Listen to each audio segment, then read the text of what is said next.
Friends, आज हम बनाएंगे फ्रूट क्रंची।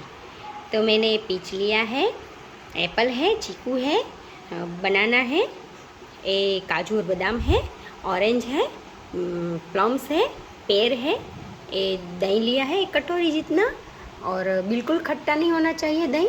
और ये मलाई है, ये शुगर है, और ये मैंने हनी लिया है। तो अब हम स्टार्ट करेंगे। पहले हम डालेंगे दही।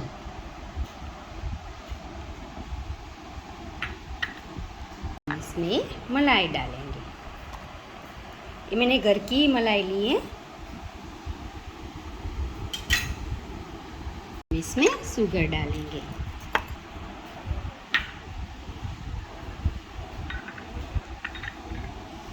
अभी चीकू पे पीच डालेंगे। ये केला है,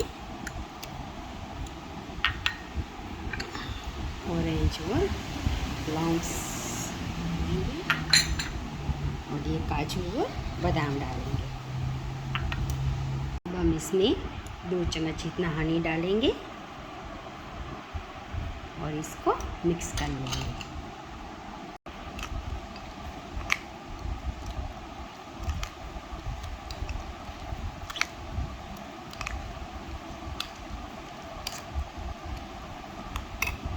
ये रेडी है। अब हम इसको सर्व करेंगे।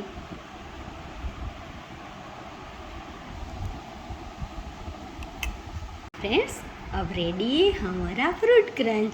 ये बहुत ही टेस्टी लगता है, बच्चे को भी बहुत अच्छा लगता है। जैसे आपके बच्चे कुछ फल नहीं खाते तो आप इस तरह से खिला सकते हैं।